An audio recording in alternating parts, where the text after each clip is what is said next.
Welcome to పయనించే సూర్యుడు. 47 ఏళ్ల క్రితం ఇదే రోజు తొలిసారిగా అసెంబ్లీలోకి అడుగుపెట్టా సీఎం చంద్రబాబు.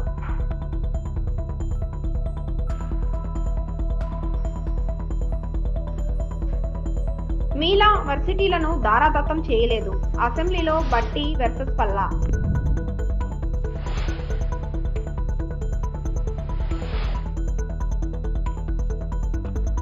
మంత్రి లోకేష్ పారిశుద్ధ కార్మికులతో ఆసక్తికర సంభాషణ.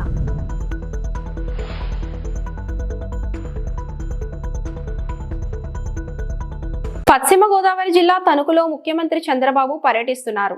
నూలి గ్రౌండ్స్ లో తణుకు నియోజకవర్గ తెదేపా కార్యకర్తలు ముఖ్య నాయకులతో సీఎం ముఖాముఖి నిర్వహించారు. ఈ సందర్భంగా తన రాజకీయ అనుభవం గురించి చెప్పాలని ఓ వ్యక్తి అడిగిన ప్రశ్నకు సీఎం చంద్రబాబు సమాధానం చెప్పారు. మీ రాజకీయ అనుభవం ఎలా ఉందో ఒకసారి వివరించారు సార్. చాలా సంతోషం భాస్కర్ రావు గారు. నీకు ఎవరికి రాని ఆలోచన వచ్చింది. ఓసారి చరిత్ర మర్చిపోతా ఉంటాం. అవునండి. మళ్ళీ గుర్తు చేసుకుంటే చరిత్ర గుర్తొస్తుంది. అవును సార్. ఇదే రోజు 47 సంవత్సరాల కంటే ముందు నేను మొట్టమొదటిసారిగా అసెంబ్లీకి అడుగుపెట్టాను. ఇప్పుడు 41 సంవత్సరాలుగా అసెంబ్లీలో ఉన్నాను. ఈ రాష్ట్రంలో ఎవరికీ దక్కని గౌరవం దక్కింది. ఒక మాటలో చెప్పాలంటే ఇది అసాధారణమైనటువంటి గౌరవం. ఎన్నిసార్లు గెలవడం, సమైక్య ఆంధ్రప్రదేశ్లో ఎవ్వరూ చేయని విధంగా 9 సంవత్సరాల ముఖ్యమంత్రిగా మన నాయకుడు ఎన్టీ రామారావు గారంటే ఒక చరిత్ర సృష్టించిన యుగ పురుషుడు. అలాంటి యుగ పురుషుడి దగ్గర నేర్చుకున్న తర్వాత 9 సంవత్సరాలు అందరికంటే ఎక్కువ సమయం ముఖ్యమంత్రిగా ఉండే అవకాశం మీరు నాకు ఇచ్చారంటే అదే నేను చూపించిన చొరవ, పట్టుదల. 10 ఏళ్ళు అపోజిషన్ లీడర్గా పనిచేశాను. ఇప్పుడు మళ్ళా రెండోసారి ముఖ్యమంత్రి. 5 ఏళ్ళు ప్రతిపక్షంలో కూడా పనిచేశాను. నా రాజకీయం అంతా అరుపెరగనిటువంటి రాజకీయ జీవితం నాది. నా ఆలోచన అంతా ఒకటే, నా చివరి రక్తపు బొట్టున్నంత వరకు ఈ పేదవాళ్లకు, రాష్ట్రానికి, తెలుగు జాతికి న్యాయం చేయాలని ఏకైక సంకల్పం. ఈరోజు ఏ ముఖ్యమంత్రి రాడు.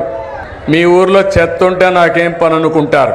ఆ చెత్త వల్ల మీ ఆరోగ్యం ఇబ్బంది అవుతుందనే ఉద్దేశంతోనే మళ్ళీ స్వర్ణాంధ్ర, స్వచ్ఛాంధ్ర దిశగా అడుగులేస్తూ మీలో చైతన్యం తేవడానికి ఇక్కడికి వచ్చాను. అది తమ్ముడు నువ్వు చెప్పింది కరెక్ట్.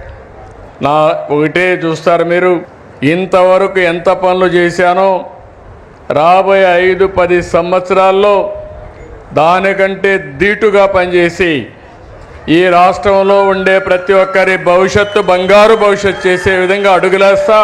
నేను చేయడానికి సిద్ధంగా ఉన్నాను, కానీ నన్ను ఉపయోగించుకోవడానికి మీరు కూడా సిద్ధంగా ఉండాలి. 2 విధాల వస్తేనే సాధ్యం. అట్లా కాకుండా మీరు చేయండి, మేము చూస్తూ ఉంటామంటే మొయిరాని భారం నా మీద ఉంది. నన్ను ఒక్కడే వదిలిపెడితే ప్రాబ్లం వస్తుంది. మీరు చేయూత ఇవ్వండి, అడుగు అడుగు కలిసి పయనిద్దాం. మళ్ళీ భారతదేశంలో రాబోయే 23 సంవత్సరాల్లో నెంబర్ 1 స్టేట్గా తయారు చేసే బాధ్యత తెలుగుదేశం ప్రభుత్వాన్ని. దానికి ఏ విధంగా ఫౌండేషన్ వేయాలని వేస్తాం. చాలా పగడ్బందీగా కార్యక్రమాలు చేపడతాను. Thank you. రాష్ట్రంలో విద్యాశాఖపై ప్రభుత్వం దృష్టి పెట్టట్లేదని బారాస ఎమ్మెల్యే పల్లా రాజేశ్వర్ రెడ్డి విమర్శించారు. శాసనసభలో ఆయన మాట్లాడారు. పల్లా వ్యాఖ్యలపై డిప్యూటీ సీఎం బట్టి విక్రమార్క స్పందిస్తూ ఆయన వాస్తవాలు తెలుసుకొని మాట్లాడాలన్నారు. 100 ఏళ్ల చరిత్ర ఉన్న ఉస్మానియా వర్సిటీకి తొలిసారి దళిత వీసీని నియమించినట్లు వివరించారు. మహిళా వర్సిటీని మీరు ఎప్పుడైనా వెళ్లి చూసారా అని ప్రశ్నించారు.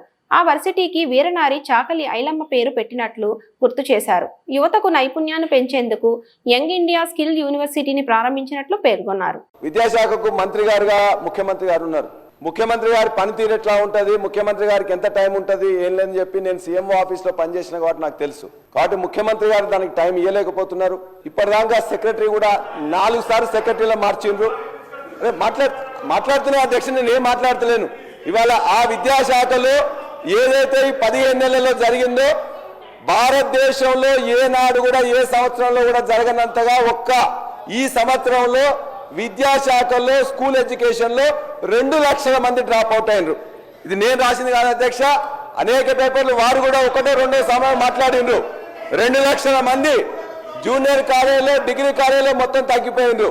యూనివర్సిటీల గురించి చాలా ఎక్కువగా చెప్పింది, మేము పట్టించుకోవట్లేదని చెప్పేసి అదే యూనివర్సిటీలో ఒక మహిళా యూనివర్సిటీకి పేరు మార్చి ఆ మహిళా యూనివర్సిటీకి పేరు మార్చి మొత్తం కూడా ఇలా ఒక్క ఇటుక పెట్టలేదు, ఒక్క రూపాయి ఇవ్వలేదు, ఒక్క రిక్రూట్మెంట్ చేయలేదు.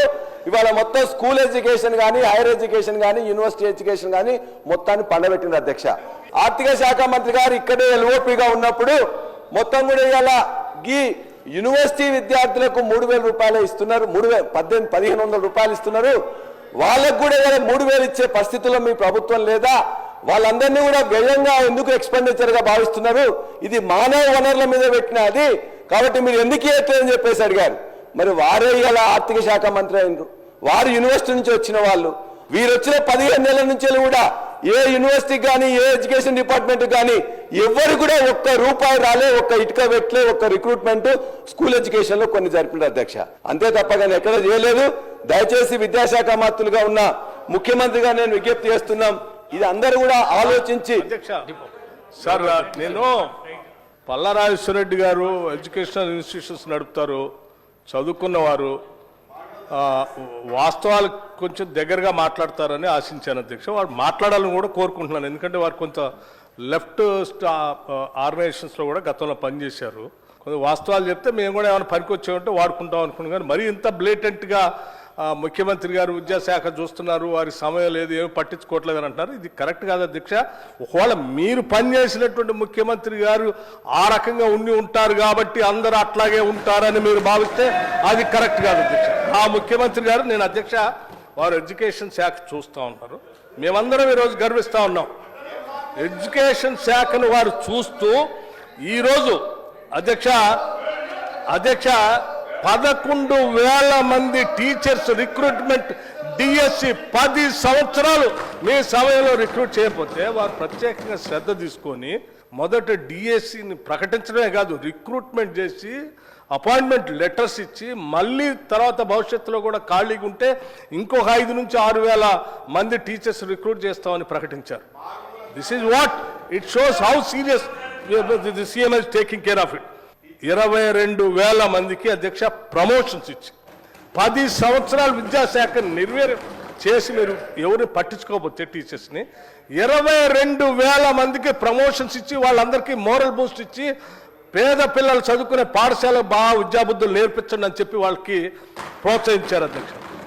36,000 మంది టీచర్స్కి 10 సంవత్సరాల నుంచి ఎదురు చూస్తున్నటువంటి వాళ్ళు పట్టించుకోకపోతే సీరియస్గా ఎక్సర్సైజ్ చేసి అన్ని సంఘాలను పిలిచి 36,000 మంది టీచర్స్ని ట్రాన్స్ఫర్ చేశారు అధ్యక్ష.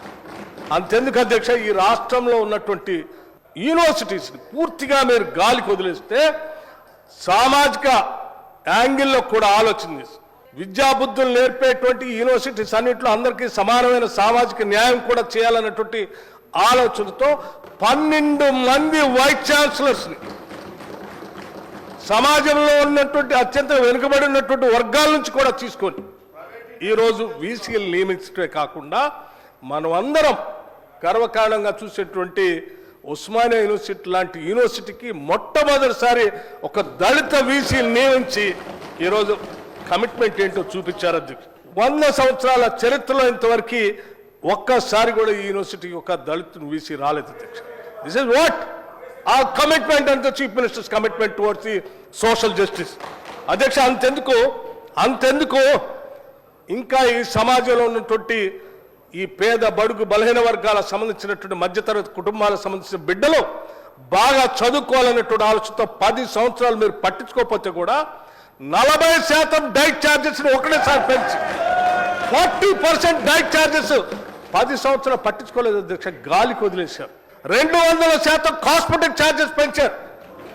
200% కాస్మెటిక్ ఛార్జెస్ ఆడపిల్లలను దృష్టిలో పెట్టుకొని వాళ్ళు యుక్త వయసు పెరిగేటువంటి ఆడపిల్లల అవసరాలు చాలా ఉంటాయి, మనం ఇట్లా వదిలేస్తే మంచిది కాదని ఆలోచించి ఎట్ ఏ టైం బహుశా ఈ రాష్ట్ర చరిత్రలో ఎప్పుడు జరగలేదు.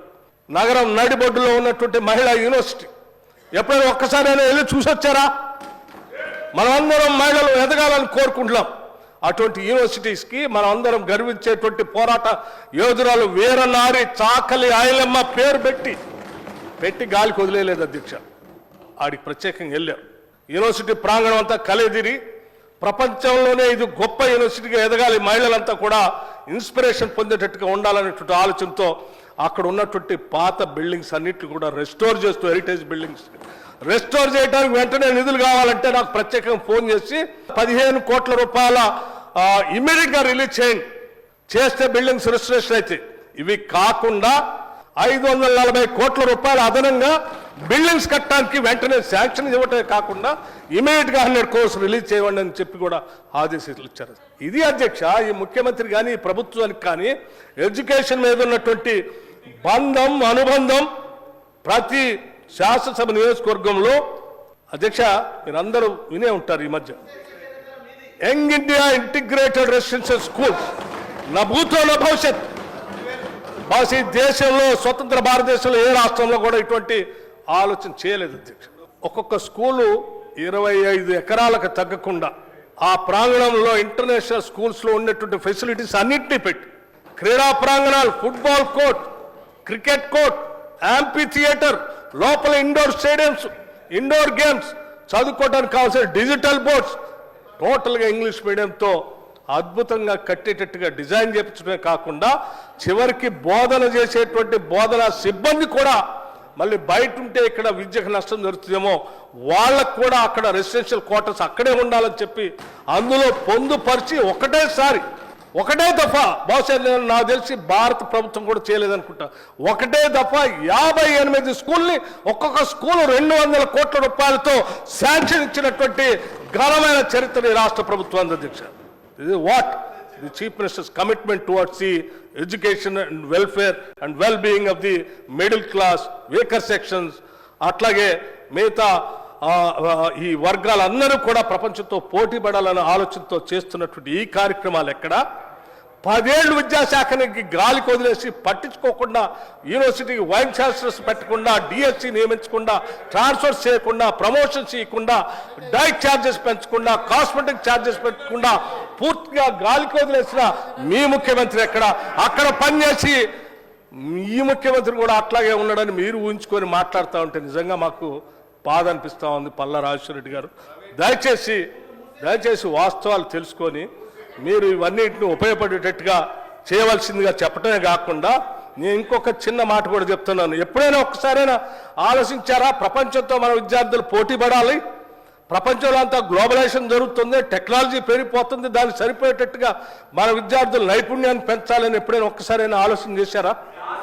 ముఖ్యమంత్రి గారు రేవంత్ రెడ్డి గారు రాగానే ఫస్ట్ మొదలుపెట్టిందే యంగ్ ఇండియా స్కిల్ యూనివర్సిటీ అని చెప్పి, ఫ్యూచర్ సిటీలో స్కిల్ యూనివర్సిటీ మొదలుపెట్టి అనౌన్స్ చేయడం ఒకటే కాదు అధ్యక్ష, దానికి సంబంధించి ఈ దేశంలో ఉన్నటువంటి ఇండస్ట్రీకి సంబంధించిన పెద్ద మనుషులందరినీ పిలిచి వాళ్ళందరినీ మహేంద్ర కంపెనీ లాంటి చైర్మన్ కూడా పిలిచి, వారితో పాటు అనేక మంది పారిశ్రామికవేత్తలు అందరినీ పిలిచి, మా రాష్ట్రంలో పరిశ్రమలు పెద్ద ఎత్తున వస్తున్నాయి, మా రాష్ట్రంలో అనేక ఇంజనీరింగ్ కళాశాలలో మా విద్యార్థులు చదువుకుంటున్నారు, వాళ్ళకు కావాల్సినటువంటి నైపుణ్యాన్ని, స్కిల్ని మీ భాగస్వామ్యంతో మీ పరిశ్రమలు కూడా కావాల్సిన విధంగా సిలబస్ తయారు చేసి ఇక్కడ నైపుణ్యం ఇచ్చి వాళ్ళందరికీ ఇక్కడ చదువుకోగానే వెంటనే మీరు రిక్రూట్మెంట్ చేసుకునే విధంగా మీరంతా భాగస్వాములు కండి అని చెప్పి వాళ్ళు ఒప్పించి మొట్టమొదటిసారి యంగ్ ఇండియా స్కిల్ యూనివర్సిటీ అని ఈ రాష్ట్రంలో ఫ్యూచర్ సిటీలో స్టార్ట్ చేపించి ఇవాళ భవనాలు కూడా త్వరితగతిన పూర్తవుతున్నాయి అధ్యక్ష. ఎవరైనా కావాలంటే ఆ ఫ్యూచర్ సిటీ పోయి చూసి రావచ్చు. ఒక్కసారైనా ఐటీఐ సెంటర్స్ పట్టించుకున్నారా? మేము రాగానే ముఖ్యమంత్రి గారు సమీక్ష చేసి ఈ రాష్ట్రంలో ఉన్నటువంటి 65 ఐటీఐ సెంటర్స్ అన్నింటినీ కూడా పిలిచి ఇవన్నీ ఈ ప్రపంచంతో పోటీ పడేటట్టుగా ఉన్నటువంటి పరిశ్రమలకి ఉపయోగపడే విధంగా స్కిల్స్ తయారు చేసేటువంటి సెంటర్స్గా తయారు కావాలని చెప్పి అక్కడ కూడా మొత్తం పారిశ్రామికవేత్తలు అందరినీ ఇన్వాల్వ్ చేసి వాళ్ళకు కావాల్సినటువంటి సిలబస్ని తయారు చేపించే విధంగా పొందుపరిచి ఈ 65 ఐటీఐ సెంటర్స్ అన్నింటినీ కూడా అడ్వాన్స్డ్ టెక్నాలజీ సెంటర్స్గా అప్గ్రేడ్ చేస్తూ వాటికి కావాల్సినటువంటి మెషినరీని అన్నిటి కూడా శాంక్షన్ చేసి ముందుకు తీసుకొని పోతున్నటువంటి విషయం మీకు తెలియదు కాదు అధ్యక్ష. మీలాగా వీటన్నిటినీ గాలికి వదిలేసి మీరు ఒక యూనివర్సిటీ, ఆయన ఒక యూనివర్సిటీ, ఇంకో ప్రైవేట్ వ్యక్తులు ఎవరు వస్తే వాళ్ళకి యూనివర్సిటీలు ధారాదత్తం చేసి విద్యను అమ్ముకునే పరిస్థితులు మేము చేయలేదు అధ్యక్ష. ఈ రాష్ట్రంలో ఉన్నటువంటి ప్రజలందరికీ రాష్ట్ర ప్రభుత్వం ద్వారా ప్రతి రూపాయిని పోగేస్తాం. ఆ వేసేటువంటి ప్రతి రూపాయి పిల్లల భవిష్యత్తే రేపటి తెలంగాణ భవిష్యత్తుగా తీర్చిదిద్దే విధంగా ఈ రాష్ట్ర ముఖ్యమంత్రి విద్యాశాఖను పర్యవేక్షిస్తున్నారు. కాబట్టే ఈరోజు ఇవన్నీ చేయగలిగాం. ఈ చేసేటువంటి విషయాన్ని వదిలేసి విద్యాశాఖ చూస్తున్నారు, మీరు గాలికి వదిలేస్తున్నారు, మీకు సమయం లేదంటే అది కరెక్ట్ కాదు అధ్యక్ష. దయచేసి పల్లా రాజేశ్వరరెడ్డి గారు సబ్జెక్ట్ మాట్లాడేటప్పుడు కొంచెం దగ్గరలో ఉండేటట్టుగా మాట్లాడవలసిందిగా వారికి విజ్ఞప్తి చేస్తూ. మంత్రి నారా లోకేష్ పారిశుద్ధ్య కార్మికులతో కాసేపు ముచ్చటించారు. స్వచ్ఛాంధ్ర కార్యక్రమంలో భాగంగా స్థానిక పార్కులో మంత్రి చెత్తను ఊడ్చారు. అనంతరం కార్మికులతో మాట్లాడారు. వారి యోగక్షేమాలు, కుటుంబ వివరాలను అడిగి తెలుసుకున్నారు. ఎలాంటి పనులు చేస్తే భవిష్యత్తులో స్వచ్ఛ ప్రాంతాలుగా మారే అవకాశాలున్నాయని కార్మికులతో మాట్లాడారు. మంత్రి లోకేష్ పారిశుద్ధ్య కార్మికుల మధ్య జరిగిన ఆసక్తికర సంభాషణను ఈ వీడియోలో చూద్దాం. పిల్లలు ఎక్కడ చదువుతున్నారమ్మా? పిల్లలు కాలేజీ. ఎంతమంది గవర్నమెంట్ స్కూల్స్, ఎంతమంది ప్రైవేట్ స్కూల్స్ చెప్పండి. ఏం పర్లా గవర్నమెంటా? మిగతా వాళ్ళందరూ నీటా? మెయిన్స్ రాశాడా? చదువు. అందుకే కదా విద్యాశాఖ మంత్రిగా నన్ను పెట్టి అంత పనులు పెట్టారు బాబు గారు. ప్రభుత్వ పాఠశాలలు కూడా బలోపేతం చేద్దాం. 10th class. Very good. Government లోనే చదివారు. జీవితాలు కొంచెం బాగా చేసిన అది కొంత వర్కౌట్ చేద్దాం. చేద్దాం. అది చూడండి, ఏరియాకి మీరు వచ్చారు, మా అదృష్టం ఇది. చేద్దాం. కలిసి పని చేయాలి. మీకున్న ఈ సమస్యల్ని పరిష్కరించగలుగుతా. అది పెద్ద సమస్య కాదు. ఒక బాధ్యతగా ఏంటంటే మిగతా నియోజకవర్గాలతో పోటీ పడాలి. నా లక్ష్యం ఏంటంటే మన కార్పొరేషన్ భారతదేశంలో నంబర్ 1 స్థానానికి రావాలి. నంబర్ 1 స్థానానికి వస్తేనంటే బాగుంటుంది అనేది నా లక్ష్యం. అప్పుడు అందరూ చర్చిస్తారు. ఈరోజు అటుపక్క అమరావతి, ఇటుపక్క విజయవాడ, ఇటు పక్కన గుంటూరు, అటు పక్క తెనాలి, వాళ్ళందరూ ఇక్కడనే ఉండాలని థియరీ నాది.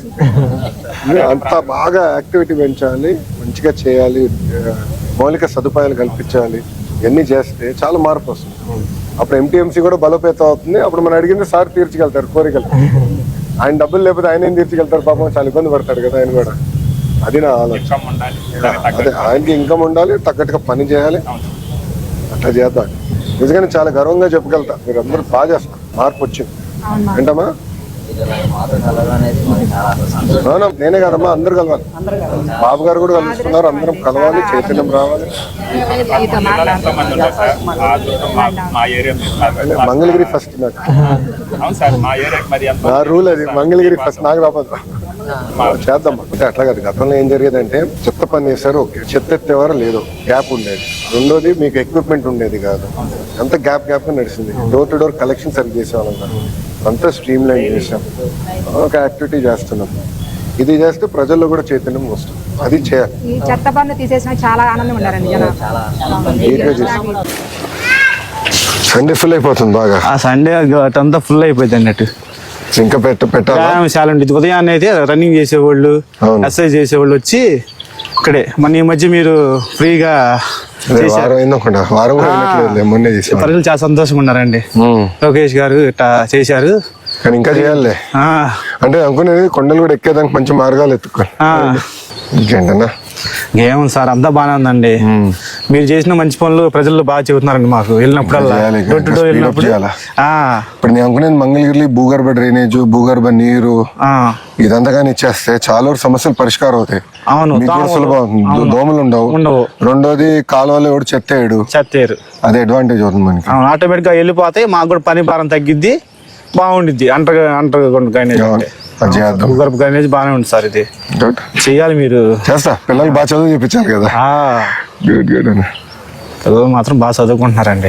బాగా చదవాలి, ఒకరికి మారాలి. వాళ్ళు తయారయ్యే లోపల మంగళగిరి రూపురేఖలు మారిపోవాలి. ఇంకా మళ్ళీ ఎవరు గుర్తుపడే విధంగా ఉండకూడదు. ప్రజల్లో బాగా నమ్మకం ఉందండి. పారిశుద్ధ్యంలో నంబర్ 1 గా నిలబడాలి మంగళగిరి. నిలబడి నా ఆలోచన. అది చేయగలితే ఇంకా చాలు, అయిపోతుంది. నిలబడిద్దండి. పెద్ద పోస్టర్ పెడదాం అనుకున్నా. తాడిపత్రిలో జేసీ ప్రభాకర్ రెడ్డి గారు ఉన్నారు, మాజీ ఎమ్మెల్యే. ఆయన తాడిపత్రి మున్సిపాలిటీని నంబర్ 1 చేశాడు పారిశుద్ధ్యంలో. ఆయన పెద్ద పోస్టర్ ఉంటుంది. ఎవరైనా చెత్త రోడ్డు పైన వేస్తే కర్రీ తీసుకుని వచ్చి కొడతానని ఉంటుంది. అలాంటి పెడదాం అంటావా? అంత బాగా, అంటే ఒక ప్యాషన్ తో, కమిట్మెంట్ తో బాగా చేశాడు ఆయన. అట్లా చేద్దాం, మనం కూడా చేసి చేద్దాం సార్. మాజీ మంత్రి సూర్యాపేట శాసనసభ్యులు జగదీష్ రెడ్డిని సస్పెండ్ చేయడం హేయమైన చర్య. జహీరాబాద్ నియోజకవర్గం బీఆర్ఎస్ నాయకులు జహీరాబాద్ పట్టణంలో నిరసన తెలపడం జరిగింది. అసెంబ్లీలో జగదీష్ రెడ్డి సస్పెండ్ చేసినందుకు కాంగ్రెస్ పార్టీ అప్రజాస్వామిక వైఖరికి వ్యతిరేకంగా బీఆర్ఎస్ వర్కింగ్ ప్రెసిడెంట్ కేటీఆర్ మరియు హరీష్ రావు పిలుపు మేరకు తెలంగాణ రాష్ట్ర వ్యాప్తంగా అన్ని నియోజకవర్గాల్లో నిరసన చేయడం జరిగింది. ఈ కార్యక్రమంలో జహీరాబాద్ మండల పార్టీ అధ్యక్షులు Thattu Narayana, Nama Ravikiran, Mohammed Imran, BRS senior leader Kohir mandal అధ్యక్షులు నర్సింలు, నాల్కల్ మండల్ మాజీ జెడ్పీటీసీ స్వప్న భాస్కర్, బండి మోహన్, యాకూబ్, మంజుల, అనూషమ్మ, ఆలీ, పట్టణ ముఖ్య కార్యకర్తలు, మాజీ సర్పంచులు, ఉద్యమకారులు పెద్ద ఎత్తున పాల్గొన్నారు.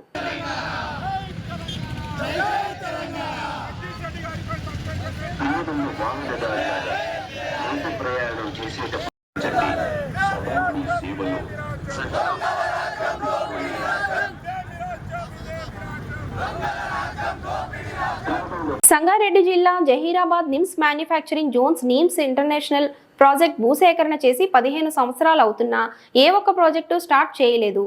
పార్లమెంట్లో స్థానిక ఎంపీ సురేష్ షట్కర్ పోరాటం చేయాల్సిందిగా మరియు శాసనసభలో కె మాణిక్రావు చర్చించాల్సిందిగా కోరారు. కేంద్ర ప్రభుత్వం నిమ్స్ ఇంటర్నేషనల్ ప్రాజెక్ట్ తెలంగాణ రాష్ట్రంలో మన జహీరాబాద్ కు కేటాయించడం జరిగింది. మరి దాని తర్వాత భూసేకరణ చేసి దాదాపు 13,000 ఎకరాలు రైతుల నుండి లాక్కున్నారు. ఇండస్ట్రీలు చేస్తామనే కానీ ఏ ఒక్క ప్రాజెక్టు స్టార్ట్ చేయలేదు.